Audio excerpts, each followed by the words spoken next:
Hi friends, स्वागत है आप सबका जीके स्टडीज़ में। आइए आज के मैथ्स के महामैराथन में हम लोग देखेंगे बेसिक से हाई लेवल का प्रश्न जो कि आपके सक्षमता, बीपीएससी हेड टीचर, एस्टेट और सीटेट ये सभी परीक्षाओं के लिए बहुत ही महत्वपूर्ण होगा।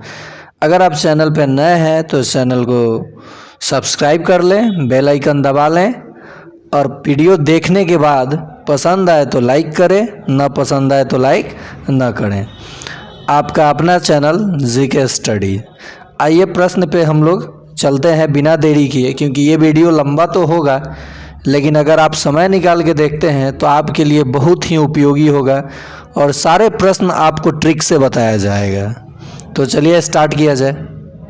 देखिए पहला प्रश्न है 11, 22 और 121 का लघुत्तम क्या होगा, यानी एलसीएम पूछा गया है। आप कीजिए क्या, 121 11 के पहरा में भी आता है लेकिन 22 के पहरा में नहीं आता है, तो 121 लिखिए। बड़ी संख्या को लिया जाता है, लिख लीजिए। अब देखिए 11 तो 121 में आ ही गया है, 22 तो 22 में 11 दूनी 22 होता है ना। तो इस 121 में 11 तो आ गया, बच क्या गया 2, तो 121 को 2 से गुना कर लीजिए। आंसर हो जाएगा आपका 242। कितना हो जाएगा, 242। तो यही आपका एलसीएम हो जाएगा। देखिए मैंने क्या कहा, फिर से समझिए। बड़ी संख्या को लिए तो ये तो 121 में ये आ ही गया है 11, लेकिन 22 121 में नहीं आएगा, तो 11 दूनी 22, 11 आ गया तो 2 बच गया। 121 में 2 से गुना कर लीजिए, एलसीएम आपको मिल गया। तो क्या हो जाएगा 242, ये आपका आंसर हो जाएगा। चलिए नेक्स्ट प्रश्न देखा जाए। एक से बढ़कर एक प्रश्न आपको मिलेगा और वो ही टाइप वाइज और बेसिक से लेकर हाई तक, एक आसान तो एक थोड़ा सा डिफ़िकल्ट, और कोई भी चीज़ आसान डिफ़िकल्ट नहीं होता है। अगर आप सीख गए तो आपके लिए सब आसान हो जाएगा। बोला है प्रथम 5 प्राकृत संख्याओं का माध्य बताना है, यानी औसत। ठीक है, तो मैंने क्या कहा था, जब भी अगर आपसे प्राकृत संख्याओं का औसत पूछे, चाहे जितने प्राकृत संख्या लगातार हो, तो उसका आधा करके उसमें 0.5 लगा दीजिए। तो 10 का आधा क्या हो जाएगा 5, अब 0.5 लगा दीजिए, आंसर हो गया औसत। अगर ऐसे नहीं समझ में आया तो मैं आपको फार्मूला बता देता हूँ। जब भी प्राकृत संख्याओं का औसत पूछे तो उसके लिए आप लिख सकते हैं n+1/2, जहाँ n क्या होता है, प्राकृत संख्या।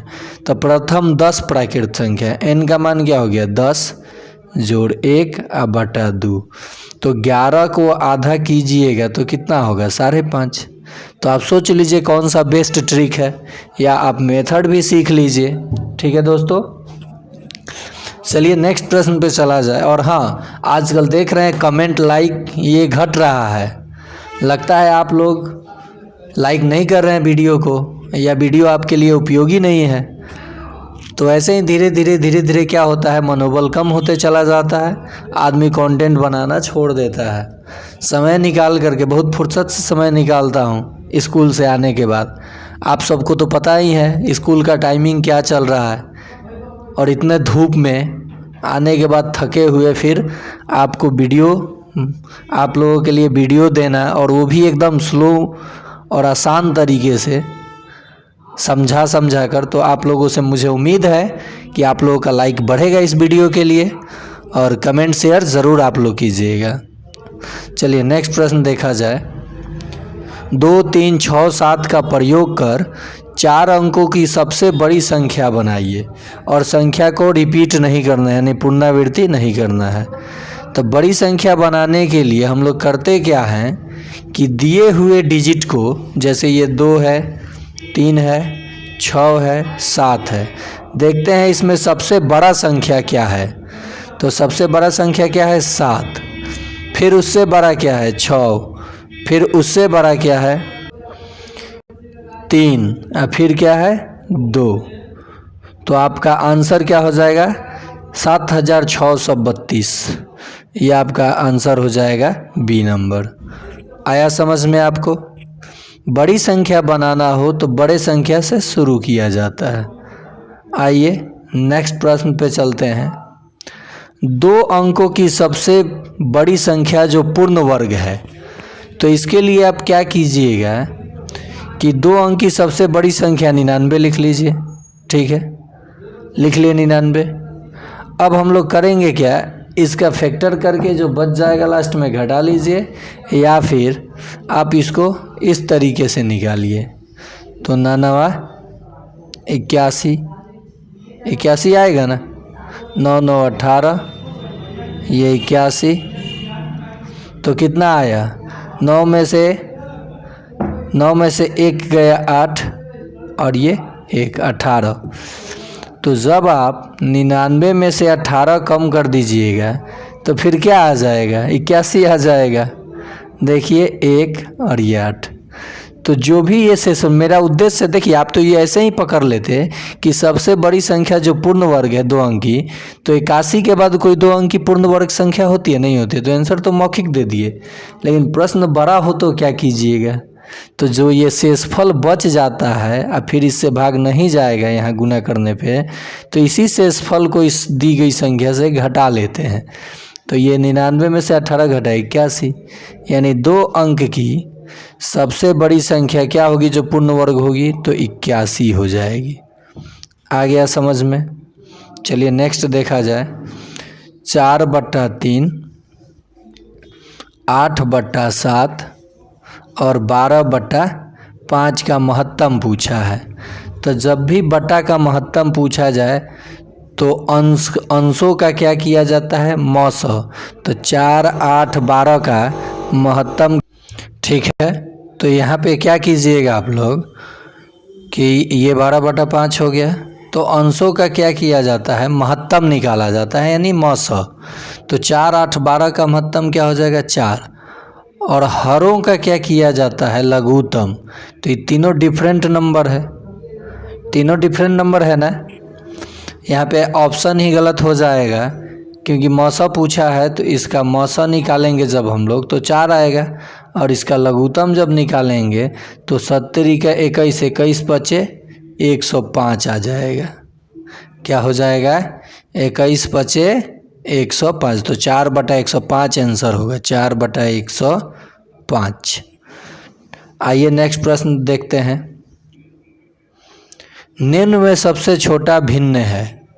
तो देखिए जब हर समान हो तो जिसमें अंश बड़ा होता है वो सबसे बड़ा, और अंश सबसे छोटा तो वो भिन्न भी सबसे छोटा। तो सबसे छोटा भिन्न कौन हो जाएगा, 3/4। हर समान है ना। देखिए जैसे ये 9/4 है, तो नीचे वाले को हर कहा जाता है और इसे अंश कहा जाता है। तो ये तो हर समान है, 4 4 4 4। तो जिसमें अंश छोटा दिखे वही सबसे छोटा भिन्न हो जाता है, और जिसमें अंश सबसे बड़ा दिखे वो सबसे बड़ा भिन्न हो जाता है। समझ गए। चलिए नेक्स्ट देखा जाए। 0.023 का वर्ग होगा, यानी 0.023 गुना 0.023। तो 23 का वर्ग आपको पता है 529 होता है। ठीक है, और 3 और 3 6 अंक छोड़ के डेसिमल देना है, तो 3 को 0 लिखिए, दशमलव लगाइए। तो देखिए कहाँ आंसर है, 3 को 0 और 5 2 9, 3 को 0 और 5 2 9, ये आपका आंसर बिल्कुल सटीक है। समझ गए। आइए नेक्स्ट प्रश्न पे चला जाए। 345.56 का विस्तृत रूप है। तो देखिए ये इक्याई पे 5 है, दहाई पे 4 है और सैकड़े पे 3 है। 300 जोड़ 40 जोड़ 5 जोड़ 5/10 और जोड़ 6/100 कहीं है ऑप्शन में। देखिए तो कहीं है ऑप्शन में, तो यहाँ पे गौर कीजिए इस ऑप्शन को। सॉरी ये गलत है, ये ऑप्शन आप गौर कीजिए। 300/40 जोड़ 5 जोड़ 5/10 जोड़ 6/100, तो आपका ये वाला आंसर बिल्कुल सही हो जाएगा। बाकी देखिए कोई ऑप्शन मैच नहीं कर रहा है, तो विस्तृत रूप में आप इस प्रकार सवालों को लिख सकते हैं। अगर ये विस्तृत रूप दिया जाता तो इसका ये संक्षिप्त रूप हो जाता। समझ गए। आइए नेक्स्ट प्रश्न पे चलते हैं। निम्न में अधिक कौन है? तो देखिए, जो कोण 90 से बड़ा हो और 180 से छोटा हो, कितना से छोटा हो? 180 डिग्री से छोटा हो, वो अधिक कोण कहलाता है। तो 90 से इसमें देखिए बड़ा कौन है? 90 से देखिए बड़ा कौन है? 120 डिग्री है। बाकी 90 समकोण है और ये न्यून कोण है। समझ गए? तो आंसर आपका हो जाएगा 120 डिग्री। नेक्स्ट प्रश्न देखिए, एक त्रिभुज में कितने शीर्ष होते हैं? तो ये देख लीजिए कितने शीर्ष हैं, 1 2 3। तो एक त्रिभुज में शीर्ष कितने हुए? 3। आपका आंसर बी हो जाएगा। नेक्स्ट प्रश्न देखा जाए, -40 को जब आप भाग देंगे 5 से तब 5 8, तो ये माइनस है ना, तो माइनस लगा दीजिए, 8 आंसर आ जाएगा। 5 8 40, तो ये -8 बिल्कुल सही जवाब है। चलिए यहाँ पे एक कमेंट में आप लोग जवाब दीजिएगा। -40 को -5 से भाग देने पर आंसर क्या होगा? ऑप्शन है इसमें, ऑप्शन ए, बी, सी और डी। ये 1 नंबर प्रश्न हुआ आपके लिए, प्रैक्टिस के लिए। चलिए नेक्स्ट प्रश्न पे चला जाए। 4 जोड़ 7/8 का मान क्या होगा? तो देखिए 8 चौका, इसको पूरे अच्छे से समझिए। यहाँ कुछ नहीं तो 1 है, 1 और 8 का लघुत्तम क्या होगा? 8। तो 1 8 8, तो 8 चौका 32। जोड़ 8 एकम 8, तो 7। देखिए 32 और 7 कितना हो जाएगा? 39/8। लेकिन हम लोग ऐसे नहीं बनाएंगे, हम लोग बनाएंगे डायरेक्ट। कैसे? तो देखिए 8 चौका 32 और जोड़ 7/8, तो ये आ जाएगा 39/8। आंसर आ गया 39/8। एक बार फिर, अगर आप चैनल पे नए हैं या देख रहे हैं वीडियो को, तो बिना स्किप किए पूरा वीडियो देखिए, क्योंकि अभी ये शुरुआत हुआ है। वीडियो में पहले ही बोला हूँ कि थोड़ा बड़ा होगा, लेकिन आपके लिए बहुत ही उपयोगी साबित हो जाएगा ये वीडियो। यह महामैराथन क्लास है जो सभी परीक्षाओं के लिए बहुत ही उपयोगी है, जो शिक्षा विभाग से जुड़ा हुआ है। जैसे स्टेट हो गया, सैनिक स्कूल हो गया, नवोदय हो गया, आप ये सब सीखकर अपने बच्चों को भी बता सकते हैं। चलिए नेक्स्ट प्रश्न देखा जाए। 81 किलोग्राम का 7/9 बराबर कितना होगा? तो 81 गुना 7/9, क्योंकि का मान का अर्थ गुना होता है, तो 7/9। 9 9 9 जा 81 और 9 7 63 किलोग्राम। तो 63 kg आपका आंसर हो जाएगा। समझ गए? चलिए 0.7 गुने 0.7, तो 7 7 49, 1 1 2 अंक छोड़ के डेसिमल है, डेसिमल लगाइए, आंसर हो जाएगा। तो 0.49 कहीं है, ये आपका आंसर हो जाएगा। चलिए नेक्स्ट प्रश्न देखा जाए। 70.5 रुपये प्रति मीटर की दर से 3.5 मीटर कपड़े का मूल्य क्या होगा? तो क्या कीजिए कि 1 मीटर 70 रुपया 5 पैसा में मिलता है, तो ये 50 पैसा, 5 पैसा नहीं है, ये 50 पैसा है। 5 देखिए 0.5 लिखा है तो 50 पैसा है, और 0.05 लिखा है तो ये 5 पैसा है। समझ गए? आइए देखा जाए, तो 70.5 और गुना में 3.5, तो दशमलव का गुना आपको पता है, तो आप कमेंट में ये जवाब दीजिएगा कि आंसर क्या है। ये आपके लिए 2 नंबर प्रश्न हो जाएगा। ओके, देखते हैं कितने लोग कमेंट करके जवाब देते हैं इस प्रश्न का। नेक्स्ट प्रश्न देखा जाए। मूलधन 4000 रुपये का 5% समय 2 वर्ष का मिश्रधन क्या होगा? यानी अमाउंट पूछा है, ब्याज निकाल कर मूलधन में जोड़ देना है। तो 5% है, तो देखिए प्रतिशत से 00 कट गया, या फिर ऐसे लिख लीजिए आप लोग ऐसे ही समझते हैं। प्रतिशत का बटा में 100 आ गया, 00 से 00 कट गया। देखिए यहाँ 5 दूनी 10 और ये 40 है, तो 400 हो जाएगा, गुना कीजिएगा तो 5 दूनी 10, तो 10 मतलब एक जीरो बढ़ जाएगा, 400 हुआ।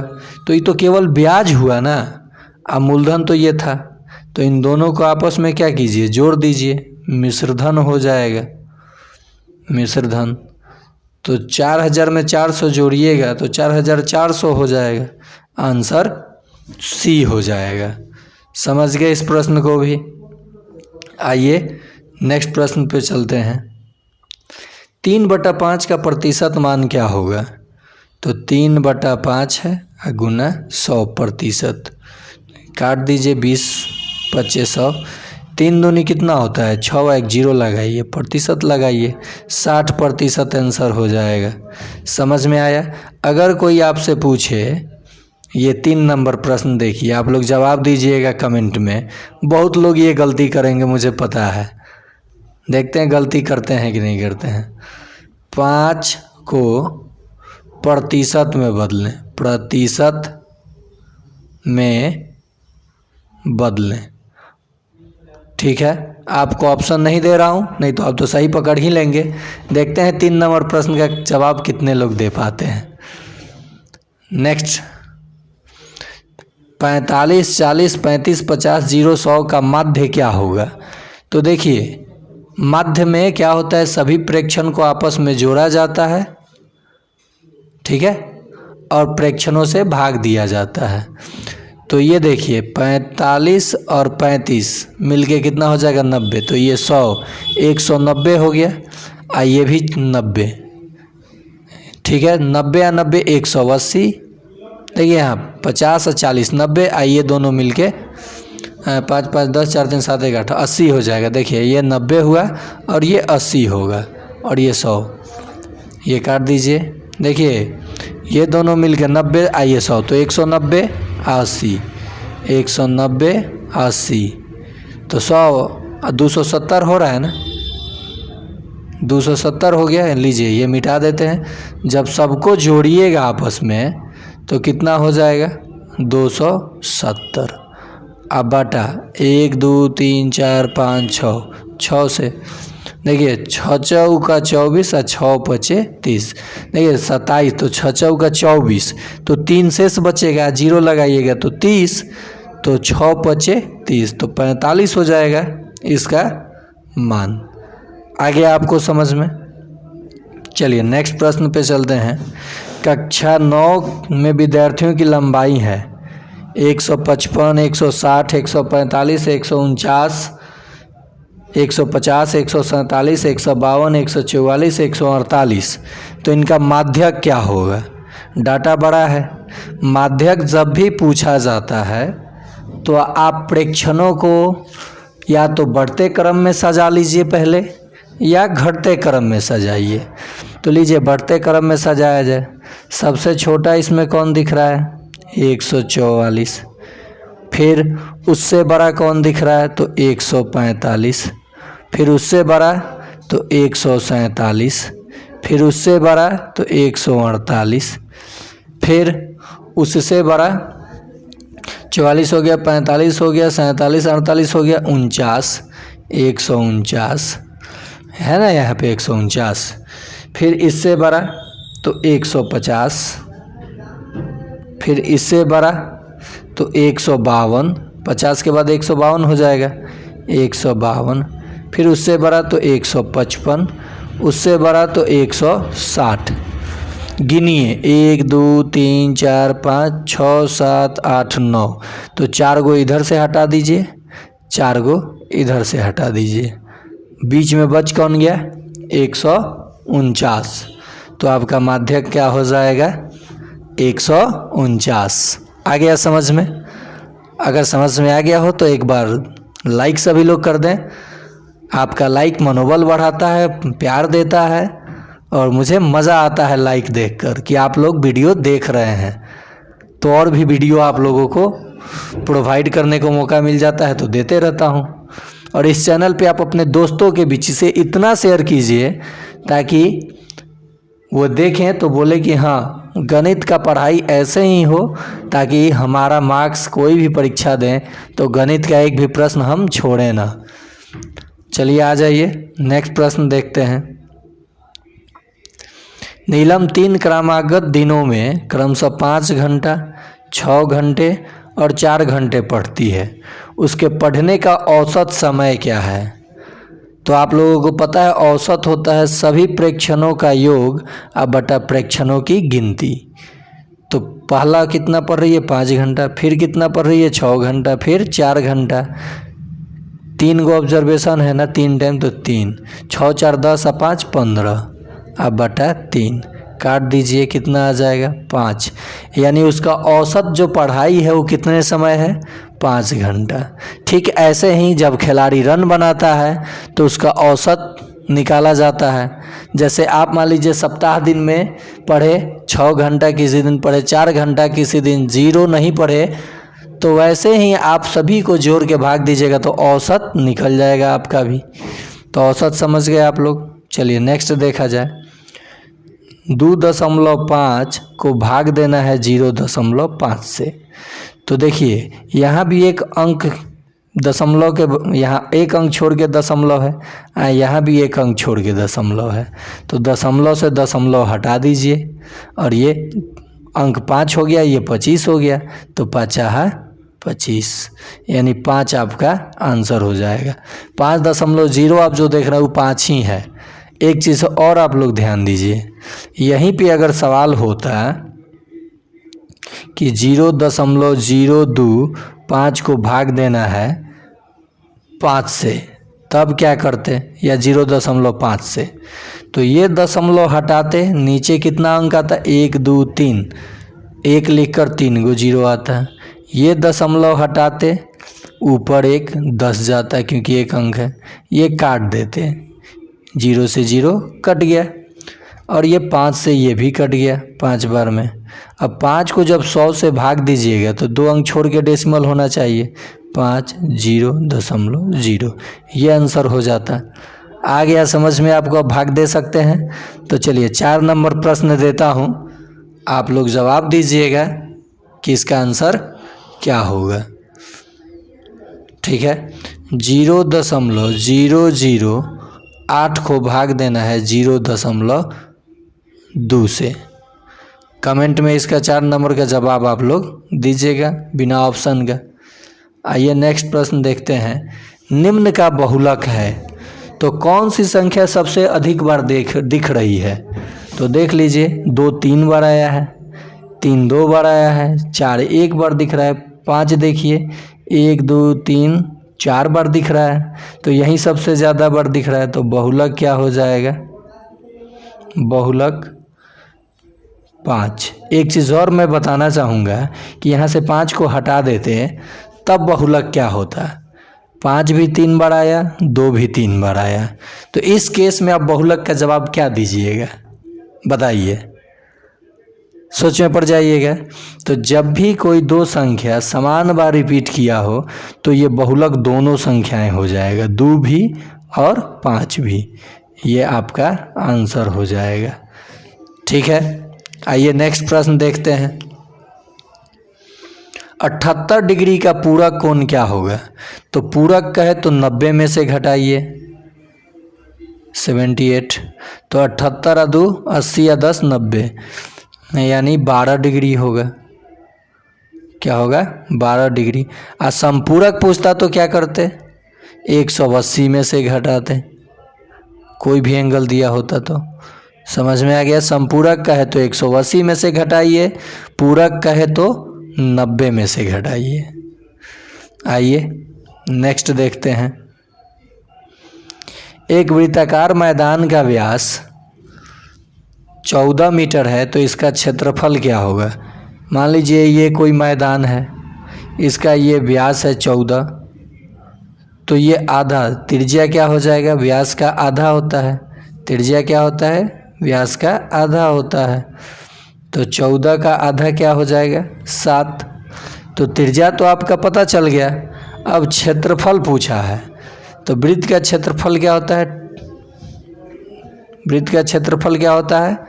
पाई आर स्क्वायर, और पाई का मान 22/7। तो मान रखिए इसमें पाई का मान 22/7 और आर स्क्वायर, तो आर का मान 7 सेंटीमीटर है, स्क्वायर का मतलब 2 बार, तो 7 गुने 7 सेंटीमीटर स्क्वायर। एक सात से एक सात कट गया, 7 दूनी 14 के 4, 7 दूनी 14 एक 15 सेंटीमीटर स्क्वायर, यानी 154 वर्ग सेंटीमीटर कहीं है, तो ये आपका आंसर हो जाएगा। फिर से समझिए प्रश्न को, जब भी आपको व्यास दिया रहे और त्रिज्या निकालना हो तो व्यास का आधा कीजिएगा तो त्रिज्या मिल जाएगा, और वृत्त का क्षेत्रफल क्या होता है, पाई आर स्क्वायर। और ये जो पार्ट बोला जाता है वृत्त की परिधि, इसका फॉर्मूला होता है 2 पाई आर। एक चीज़ यहीं पे जानिए, बहुत मज़ेदार, बहुत लोग गलती कर बैठते हैं और उनका जवाब गलत हो जाता है।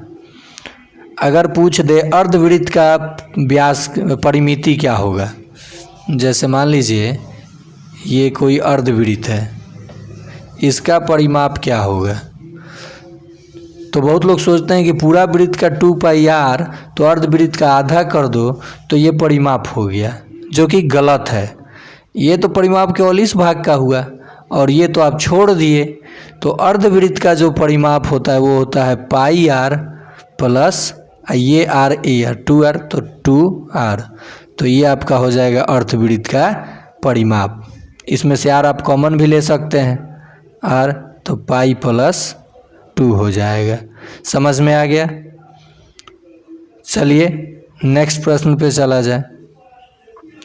6 सेंटीमीटर त्रिज्या वाले अर्धवृत्त की परिमिति ज्ञात करें। अब देखिए आ ही गया प्रश्न, त्रिज्या कितनी है, 6 सेंटीमीटर। ये त्रिज्या कितनी है, 6 सेंटीमीटर, और अर्धवृत्त का परिमाप क्या होता है, 2r प्लस 2 पाई आर होता था ना, तो 2 से भाग दो pi r plus 2r plus pi r. 2, ये त्रिज्या 6 सेंटीमीटर है, 6 में 2 से गुना कीजिएगा, 2 गुने 6 सेंटीमीटर, जोड़ पाई, पाइये के फॉर्म में है ये आंसर, पाई इंटू 6, तो 6 दूनी 12, आइए 6 जोड़िएगा ना जी। देखिए यहाँ 12 सेंटीमीटर है, यहाँ पाई 6, तो क्या हो जाएगा आपका जवाब, 12 या 6 18 पाई। लेकिन एक बात और ध्यान दीजिए, रुकिए एक काम करते हैं, क्योंकि अलग अलग राशियों को आप नहीं जोड़ सकते हैं अलजबरा में। अगर आर कॉमन लिया मैंने तो क्या हो जाएगा, 2 प्लस पाई, तो 6 इंटू 2 प्लस पाई, तो ये 6 दूनी कितना हो जाएगा, ये 2, देखिए पाई आर प्लस 2r, तो आर कॉमन लिया तो 2 प्लस पाई हो गया ना। ये आपको मैंने क्या बोला था, 2 पाई आर, तो 2 पाई आर, तो ये पाई आर प्लस 2r, आर जब कॉमन निकाला है तो ये 2 प्लस पाई हो गया, तो 6 दूनी 12 जोड़ 6 पाई, ये आपका आंसर होगा। इसमें से ऑप्शन नहीं है। ये थोड़ा आपके लिए टेढ़ा क्वेश्चन है, इस पे फिर ये 9th 10th वालों के लिए है, तो इसको आप लोग इग्नोर कीजिएगा। 6 to 8 या 1 to 5 वाले इसे इग्नोर कर देंगे, फिर चाहे सीखना चाहते हैं तो सीख लेंगे। एक वर्ग का क्षेत्रफल 121 वर्ग मीटर है, तो उसका परिमाप क्या होगा, तो वर्ग का परिमाप होता है 4 गुने भुजा। अब भुजा तो दिया नहीं है, क्षेत्रफल दिया है, तो हम लोग पहले भुजा निकालेंगे। तो वर्ग का क्षेत्रफल होता है भुजा का स्क्वायर, जो कि आपको दिया है कितना, 121। तो 121 किसका स्क्वायर है, भुजा का स्क्वायर बराबर ये 11 का स्क्वायर है, तो स्क्वायर से स्क्वायर कट गया तो भुजा कितना आ गया, 11 आ गया ना। तो जब भुजा 11 आ गया तो अब वर्ग का परिमाप होता है 4 गुने भुजा। अब भुजा का मान कितना है, 11, तो यहाँ 11 रखिएगा तो 11 चौक 44 मीटर। समझ गए? चलिए नेक्स्ट प्रश्न देखा जाए। प्रश्न रिपीट कर गया है, यहाँ पे आपको मैं जवाब 5 नंबर प्रश्न दे देता हूँ कि 121 के जगह अगर आपको 169 दे दिया जाए तो परिमाप क्या होगा। ऑप्शन दे रहा हूँ, ऑप्शन ए है 52 और ऑप्शन बी है 62 62। चलिए नेक्स्ट प्रश्न देखा जाए। 19/21 को भाग देना है -3/38 से। तो भाग में क्या होता है कि गुना का चिन्ह दे के ये पलट जाता है। तो 19/21 गुना -38/3 हो जाएगा ना। अब तो ये कटेगा नहीं कोई, इसको इससे गुना कीजिए, इसको इससे गुना कर दीजिए, आपका जवाब आ जाएगा। आइए नेक्स्ट प्रश्न देखते हैं। 3a + 4 = 10। तो a का मान, तो ये 4 प्लस में इधर है, इधर आएगा तो माइनस हो जाएगा। 3a = 10 - 4, 3a = 6। ये गुना में है 3 तो इधर जाके भाग लग जाएगा। तो a = 6/3 काट दीजिए, 2 आएगा आंसर, 2 हो जाएगा आंसर। समझ में आ गया ये भी सवाल। आइए आगे देखते हैं। 1.25 को प्रतिशत में कैसे बदलेंगे। तो 1.25 और 100% से गुना कीजिए। तो जब 2 को 0 है या 2 अंक छोड़ के डेसिमल है तो ये डेसिमल गायब हो जाएगा, ये भी गायब हो जाएगा। 100 से गुना किए हैं तो ये 2 अंक छोड़ के डेसिमल है तो गायब हो जाएगा। चाहे आप इसे ऐसे भी लिख सकते हैं, 1.25 को आप लिख सकते हैं 125 और दशमलव के जगह 1 और 2 अंक है तो 2 को 0। और प्रतिशत में बदलने के लिए 100% से गुना करते हैं। 100 से 100 कट गया, कितना प्रतिशत आया, 125% आपका आंसर हो जाएगा। चलिए नेक्स्ट प्रश्न देखते हैं। 350 का 20% का मान क्या होगा। तो देखिए प्रतिशत, ये 2 को 0 कट जाएगा, 35 दूनी 70 आपका आंसर हो जाएगा। तो 6 नंबर प्रश्न का जवाब आप लोग दीजिएगा। 450 का 50% कितना होगा। चलिए नेक्स्ट प्रश्न देखा जाए। शुभम अपने पिताजी की मासिक आय का 15% बचत करके 450 रुपया जमा कर लेता है। तो शुभम के पिताजी का मासिक आय क्या है, कितना बचाता है शुभम, 15%। और इसकी रकम कितनी दी गई है, 15% का मान कितना है, 450। देखिए कितना आसान क्वेश्चन है। कोई भी चीज़ 100% पे होता है, कितने प्रतिशत पे, 100% पे। तो 15% बचाता है जिसमें उसे 450 रुपया जमा कर लेता है। तो 15% का मान 450, तो 1% का मान 450/15, 15 तिया 45, एगो 0 है। 1% का मान 30, तो 100% का मान 100 में 30 से गुना कर दीजिए, 3000 हो जाएगा। देखिए 1% में 30 आया तो 100% में, तो इसमें भी 100 से गुना, 3000 हो जाएगा। कहाँ है आंसर, यानी उसके पिताजी की मासिक आय कितनी है, 3000। समझ में आ गया। नेक्स्ट रेशियो एंड प्रोपोर्शन का सवाल है। देखिए लेवल थोड़ा सा बढ़ गया, ये समानुपात का सवाल है। तो समानुपात में आपको पता है कि बाहरी पदों का गुना और आंतरिक पदों का गुना, यानी बाह्य पद का गुणनफल अंतः पद के गुणनफल के बराबर होता है। तो हम लोग लिखेंगे x गुना 9 बराबर 3 गुना 15। तो ये गुना में इधर आके भाग हो जाएगा। तो x बराबर 3 गुना 15/9, 3 3 का 9, 3 5 15, आंसर क्या हो जाएगा, 5। तो आप रेशियो एंड प्रोपोर्शन का भी सवाल अब बना सकते हैं। नेक्स्ट 2 घंटे का 40 मिनट से अनुपात क्या होगा। एक चीज़ मैं आपको यहाँ बता दूँ कि इस वीडियो के डिस्क्रिप्शन में आपको मैथ्स का प्लेलिस्ट का वीडियो का लिंक दिया गया है। आप उस पे जा करके ग्रीन लिंक दिखाई देगा, यूट्यूब का सिंबल दिखाई देगा। अगर आप पिछले वीडियो नहीं देखे हैं सभी पार्ट्स को, तो उस प्लेलिस्ट में जाकर आप बारी बारी से सभी पार्ट्स को देख जाइए। जैसा भी एग्ज़ाम में प्रश्न आएगा मैथ्स का, आप बिल्कुल टोटल को कम से कम समय में बना देंगे, ये वादा है मेरा। तो इसके डिस्क्रिप्शन में आपको मैथ्स के प्लेलिस्ट का लिंक रहेगा, आप उसे क्लिक कीजिएगा तो बहुत सारा वीडियो हो मिलेगा उसको, उसमें आपको 7 से 8 वीडियो मिल जाएगा। और उस सारे वीडियो को क्या कीजिए, आप देख जाइए, पसंद आए तो लाइक कीजिए, नहीं पसंद आए तो केवल देखिए और आप अपने एग्ज़ाम में अच्छा स्कोर कीजिए। देखिए 2 घंटे का 40 मिनट से, तो 2 घंटे में आपको पता है कि 1 घंटा में 60 मिनट, तो 2 घंटा में 120 मिनट।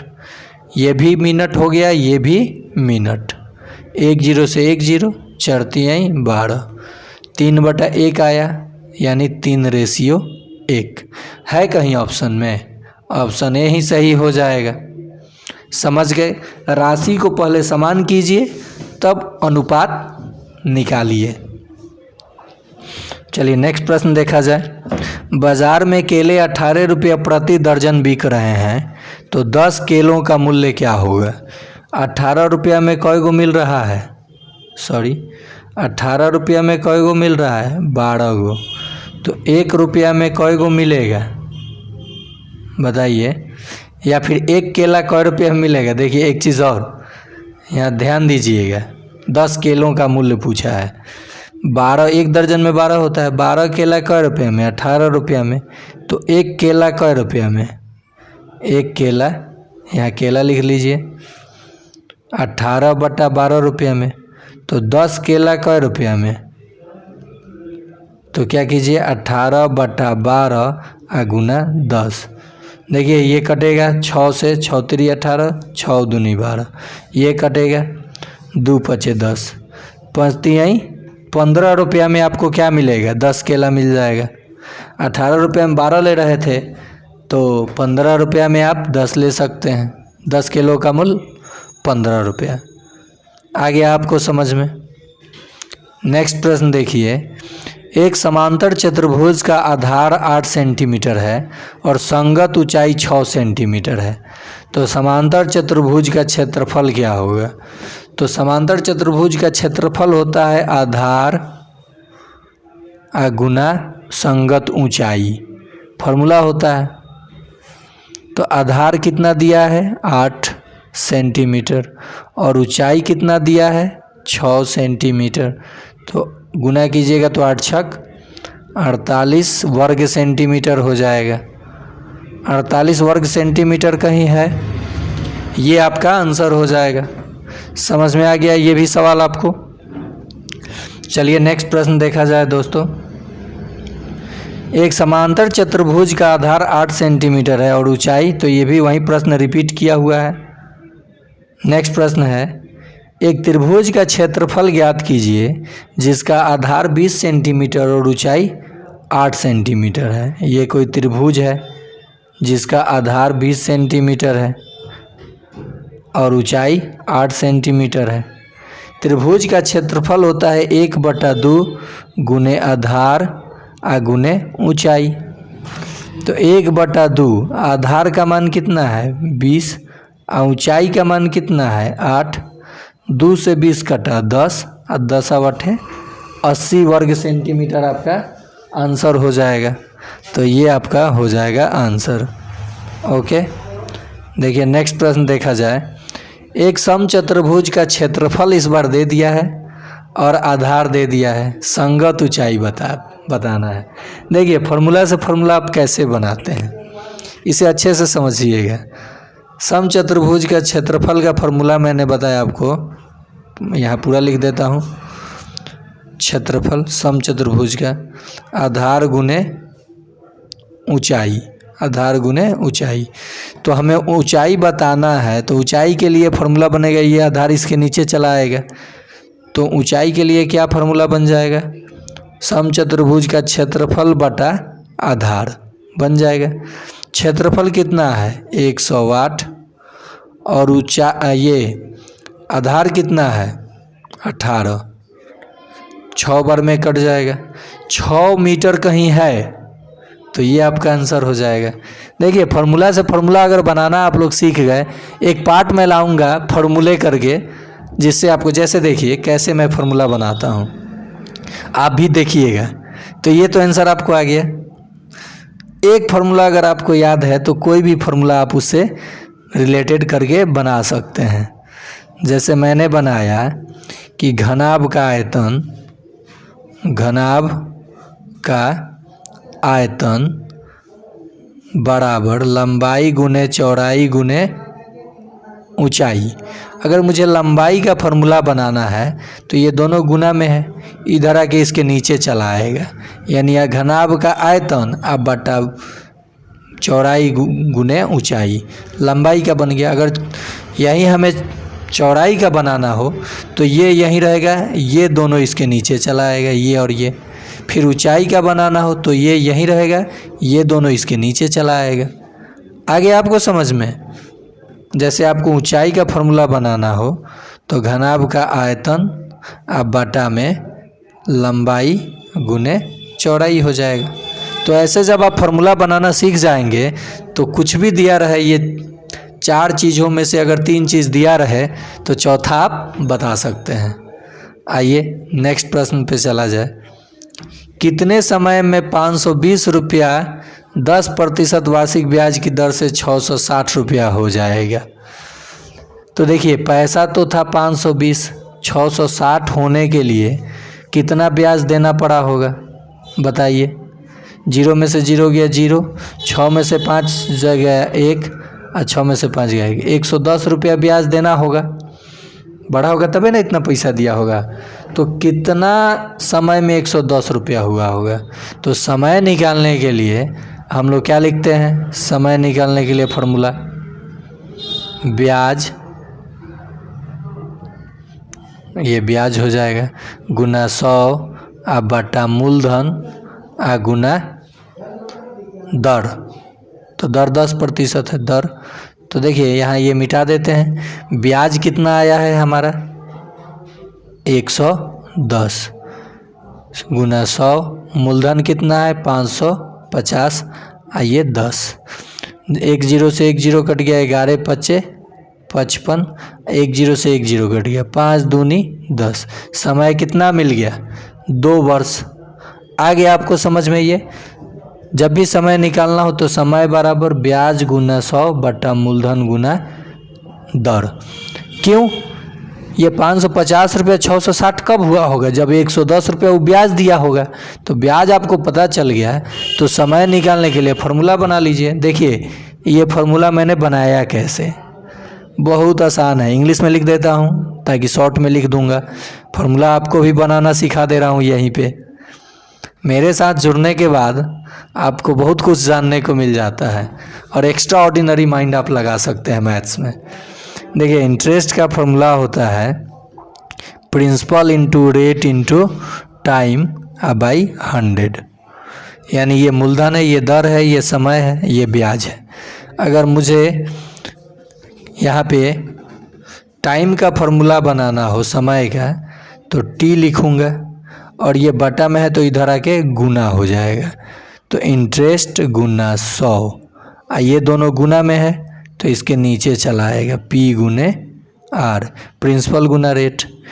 ठीक वैसे ही मुझे रेट का फॉर्मूला बनाना हो तो क्या करेंगे देखिए, फिर ये आके गुना हो जाएगा।